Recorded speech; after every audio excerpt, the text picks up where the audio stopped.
Yes, it was. People tell me when they see me,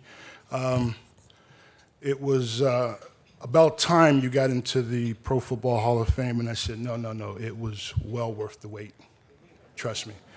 And I'm sure a lot of you feel the same way. You new enshrinees. I'm not going to be up here very long, but I wanted to I was asked to kind of talk a little bit about this. And my wife said, make sure you wear your gold jacket. She left it out for me before she took off to go to Miami for a girls' weekend. So I'm sure there are going to be plenty of pictures of me with the gold jacket on. In the Pro Football Hall of Fame, there's 303 enshrinees, 171 that are still alive. Over 20,000 have played this great game of football. There are 3 symbolic items tied to enshrinement into the Hall of Fame. One is the gold jacket, the second is the bronze bust, the third is the Hall of Fame ring. I was told in 2008 when I was enshrined in Canton that this would be my final resting place. They said it would be 2121 George Hallis Drive. And without batting an eye, I had a chill go down my back like you would not believe. And think about that. They said, this is your final resting place. 2121 George Hallis Drive, Pro Football Hall of Fame. And that's how much that the folks out there in Canton take the Pro Football Hall of Fame. And it is something that isn't taken lightly by us enshrinees or us gold jackets. My opening remarks express how grateful I was, how I was feeling as I was standing on the stage in August of 2008.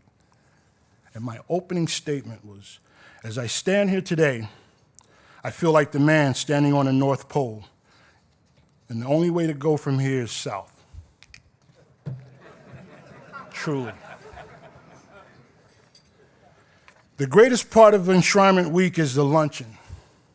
The luncheon is open only to Hall of Famers, and it's dedicated to Ray Nitschke, who passed away in 1998. And it was taken over by Deacon Jones. Now I'm going to throw some names out here, and you guys are going to probably have to Google some of these guys to kind of get that full effect of who they are. But when I talk about Ray Nitschke and I talk about Deacon Jones, these guys embody what the Pro Football Hall of Fame is all about. And for me to be in the same room with those guys at one point was an amazing feeling. Now I remember Deacon Jones telling my class at the Ray Nitschke luncheon to look around. And he said this in a very warmly fashion. Take a look. He says, welcome to a team. He said, you're going to be part of this team the rest of your life. He says, look around. There isn't an a-hole in the room. He said, this team you'll never be cut from. I was seated by Mean Joe Green, Anthony Munoz, Bart Starr, Jim Taylor, Bobby Bell, Dick Buckus, Jack Ham, Gale Sayers, Jim Brown, Earl Campbell, my coach, Raymond Berry, my teammates, John Hanna and Mike Haynes. Think about that. Most of these guys are my heroes, guys that I tried to emulate, guys that I wanted to be like, and here I was sitting in the same room with them. Deacon Jones warned us. He says, keep your speeches short and be on your best behavior. Now, this was the role that Ray Nitschke used to play, complete with passionate speeches about what it means to be a Hall of Famer. Jones tells us about Ray Nitschke. He says, a little weird, a little crazy, elevator didn't go all the way to the top, but that's who you want to go into a fight with. And I don't know if you guys ever seen The Longest Yard. If you want to get a picture of what Ray Nitschke is all about, you watch The Longest Yard, and that's what he was. He loved to return each summer where his unofficial role was to remind the incoming class of Hall of Famers how privileged they were to be part of the NFL.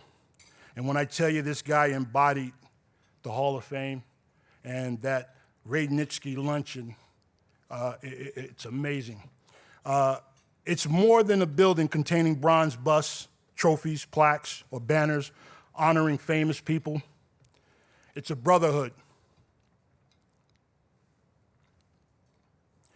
Harvey Pinnock once said, "Golf tells you much about character. Play a round of golf with someone, and you know them more intimately than you might from years of dinner parties."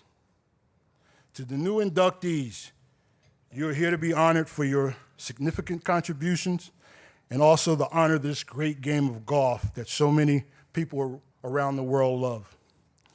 You're now on a team surrounded by the very best who have set the highest standard in competition, business, accessibility, and literature, bar none.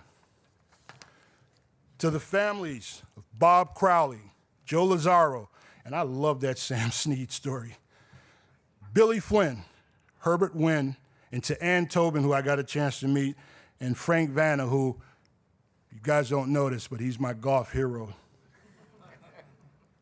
This is a special group. Please come back for every induction to welcome the new class, share stories, make new friends. This is a special bond. You all are golf royalty, and the Mass Golf Hall of Fame has wrapped their arms around you to say, welcome home, congratulations, and enjoy the moment. You guys have all earned it. Thank you.